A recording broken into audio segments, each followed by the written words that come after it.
Hey, so today we're just going to be going through like a full guide on Orbital AI and all its features and its capabilities, just from A to Z. So starting out, this is on Go High Level. So we've integrated it into Go High Level so you can have all your leads, all your conversations, your pipelines and all that sort of stuff, the automations as well. Everything that Go High Level has in that CRM, you're going to have access to, plus you get the Orbital AI caller. So we're just here on the dashboard here. It's just some ways where you can just track some of the features and some of the statistics there. And then we can go straight into conversations, which is where you can see where it's been texting leads. So conversations is the SMS only. You can see how there's a couple messages coming through there. And then you got the call history where you can see if the call's unavailable, or if it is a call, you can see here where it'll go through the whole thing. You'll have a little transcript there. You can download the recording. You can also listen to the recording here. Hello? Hey, is this Callan? So yeah, you get a little idea there on how all that goes. It's tracked to the millisecond from what numbers, and then you got your call time there. So that's pretty much how you can track some of the calls. In performance, you just get a bit more analytics in there. And then we've got the knowledge base. So in the knowledge base, we have it here so you can put in text, just like layers of text.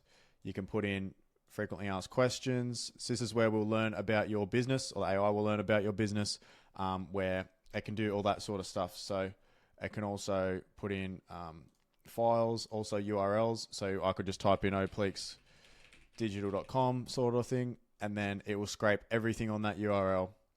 And we also have audio as well. So we can drag videos, if you have YouTube videos about your business, any of that sort of stuff. Call examples of like actual people setting appointments and that sort of stuff.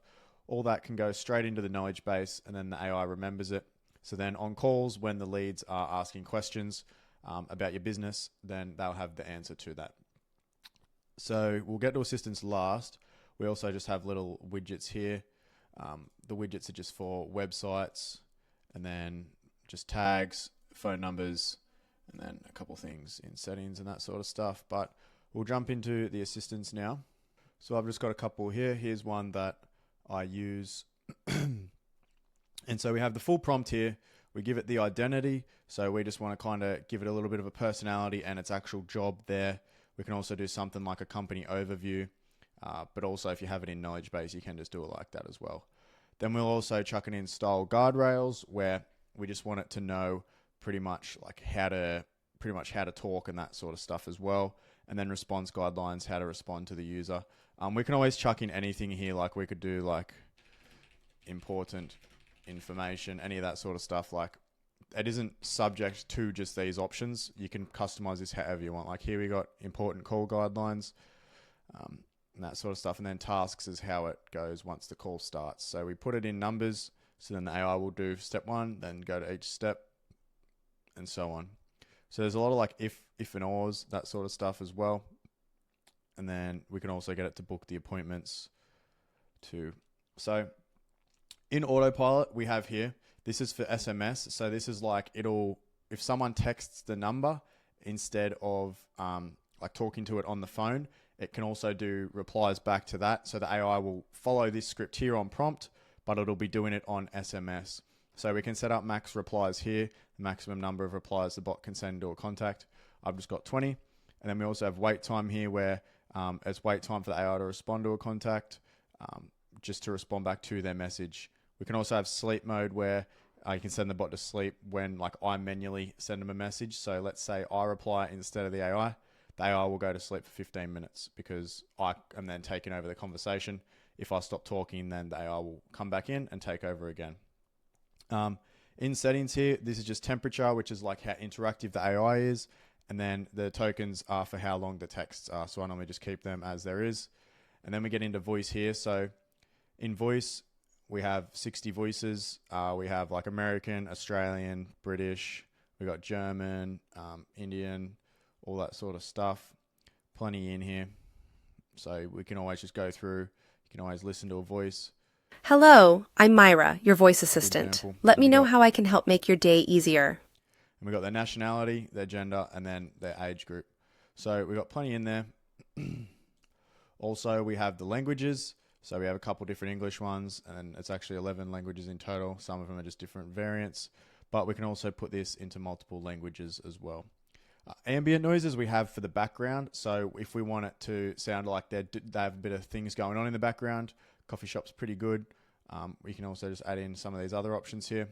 But yeah, we like this because instead of it just being silent and the AI talking, a bit of background noise definitely makes the prospect think that it's a bit more realistic, of course, which even though the voices are super good, we also add in that background noise as well.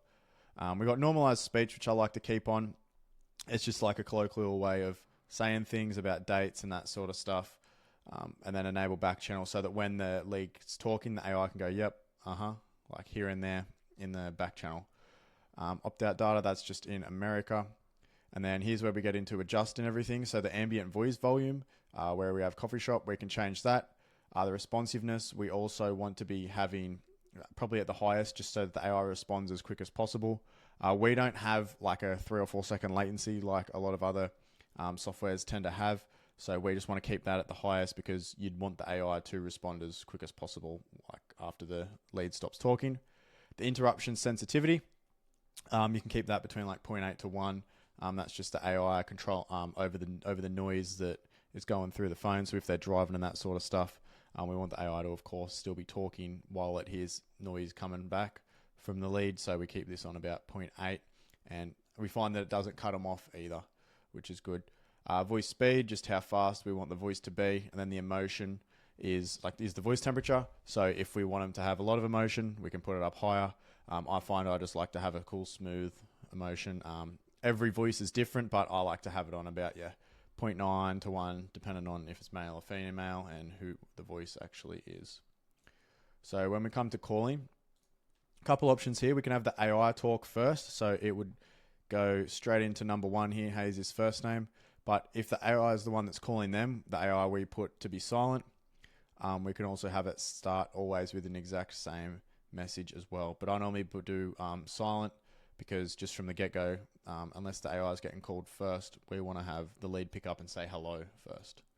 Then we've got the pre-call and the post-call webhooks. So what we're doing with them is we're going to be setting them up so that it's from contacts and in the pipelines, it's grabbing the lead's information before the call, so it knows who they're calling. So it would say, "Hey, is this Greg?" Also, things that can collect their address and any of that sort of stuff before the call. For example, let's say it's in solar, it can collect if they are a solar owner, if that's in the custom fields in contacts. So it'll know exactly who they're talking to. It's not like a one-size-fits-all. Like it's all a unique call, knowing exactly who the lead is and any sort of information that they have in the contacts the AI will pull before the call. So then after the call, we'll also set up automations where we know if the lead responded, if the lead was interested, if the lead's disqualified, if the lead booked a call, all that sort of stuff we use from the post-call webhook in the automations. So that is how we do the automated follow-ups, which I'll get to soon.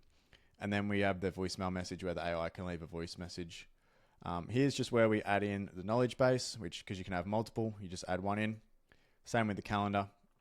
You add in a calendar, you sync your times, and the calendar is the Go High Level calendar. So the AI will be pulling times from this calendar that's in Go High Level and telling them the availabilities, and it'll also be booking the times. So now if we go into tools, we'll show you some of the pre-built ones that we have here. So we've got check availability, which is where the lead can check the availability on the calendar. So when the available time slots are, the lead can book the appointment on that calendar. So it can just go straight into calendars and book it for you. It can reschedule and cancel the appointments as well. Check appointments if they already have them. So if someone said, "Do I have an appointment with you guys?" the lead can check it and say, "Yep, your appointment's at 10 a.m. tomorrow. Is that still all good?" Creating a task. So in Go High Level, we also have tasks where the AI will be assigning tasks to team members, like actual people that work for the business that owns the CRM. So it can assign a task like call this lead back because they inquired about a solar battery, but they didn't want to book an appointment. Something like that. So a task is just like follow up for a person after. It'll also summarize the whole call in a note. So it'll summarize the whole call, which I'll show you as well, where you can just like see how the call went. And and then self-schedule, it can always reach back out. If we have follow-ups on in the workflows, I'd probably keep this off because it's going to follow up. It can follow up with them anyway. But if someone says, call me back in 10 minutes, the AI can call them back in 10 minutes by using this tool here. Can also send an email if they wanted more information, and it can call the user. So extractions are something that we can set up through the custom fields. So I'll show you an example of that. So if you're familiar with Go High Level, this is what it would look like as a lead in a contact. So it would have these, I can add in these sort of questions. This is a custom field that I've added in myself, which I would want the AI to fill out. So let's say in this call, the AI asks them, what's your offer and who do you sell it to? Let's say I just have it in as a question there, right? The AI can ask that question, put in an extraction to grab that information. It would be like, use this tool to answer what their occupation is, or what their offer is and who they sell to. And then the lead will paste it in here. So the AI can fill in all these custom fields after the call. So you could just come in, see the lead, and just see all the information that the AI has collected from them there. On top of extractions, we can also transfer a call to a person's phone number, like use this tool whenever the AI gets told that the user wants to talk to a real person. So we can do call transfers. Can also add and remove tags. Here's like an example one. If they're unhappy, don't want to get called back, just add the tag. And then what we also do is put them on do not disturb so they don't get called again. You can also remove tags, and then custom tools as well. It's kind of like extractions, but custom tools you can use. We have to have a couple more things like an endpoint URL and that sort of stuff. It's a little different to extractions. So on top of that, we can also add in verbiage where if we don't want the AI to not say specific things, we just pretty much use this to make the vocabulary a little bit more casual, and just like they're just talking to a normal person. So you can see some options in here. We can always add and find and replace new ones. But that's pretty much how it works. We can also run a simulator here. This would just be like, it's kind of like an SMS simulator here, where we can just see how the AI is getting spoken to from like a hypothetical lead. So that's just going through this script up here, but it's like getting tested. So you can see there.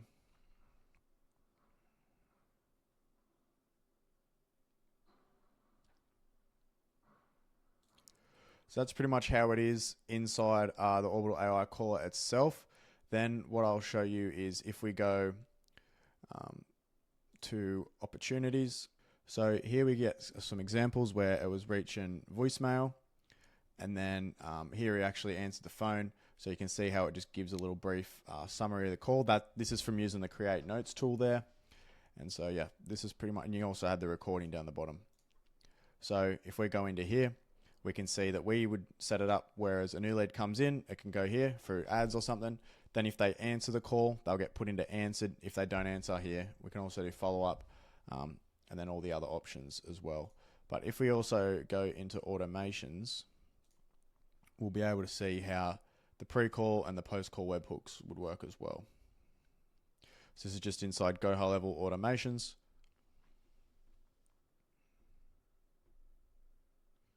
Where we'll just add them a tag when they come in through an ad, and then it'll wait 5 minutes. Have they booked a call? If they haven't booked a call this is just the times for Australia where you can call people. So 9 to 8 Monday to Friday or 9 to 5 Saturday. Then the AI is going to call them, and we use this assistant ID from the AI caller. And it's also going to grab the information on the pre-call webhook, and in the post-call webhook is where it's going to know how the call went. So then it will do the next action of putting them into the right pipeline spot. So it'll find the contact and update the field. It'll know if it's a voicemail, but if they did answer, we'll see if they were not interested, if they booked a call, or if not, we'll just pop them in answered as like a more of a broader one, knowing that they answered. If they didn't answer the call, they're going to get put into this workflow. So in this workflow, we're using the AI call counter to track how many calls it's had. And so if they didn't answer, it's going to call them back in 10 minutes. And then if they didn't answer that one, it'll also send them a text like this. So you can see that sort of example there. If they didn't reply to that, it'll send them the training, but then it will go back into the call. So like all these go-tos, it's just like waiting a day, waiting 2 days, 3 days, 5 days, and then the AI is going to call them again to do the follow-up. Because the thing is with setting appointments, you really want to make sure that you're not only you're doing the speed to lead, where the leads are getting contacted within like the first couple minutes of opting in, because that can almost like 4x the likeliness of them actually booking in an appointment with you. But you also want to make sure that you're following up with the leads that aren't answering. So what a lot of businesses are doing is that they'll reach out to the warmest leads first, but then after like 2 or 3 days after calling them like a couple times, they're just giving up on the lead. Whereas putting a system like this in, where it's the full follow-ups every couple days, the AI is now calling them 10 times if they're not answering. So that's just going to get the most answers out of all your leads and just really like the most squeeze out of the juice sort of thing. So that's the full walkthrough there on all the capabilities of the AI caller. I've done some videos on what they sound like. I could probably do a couple more about the scripting and that, but yeah, that's pretty much how everything works for setting up the AI caller. And yeah.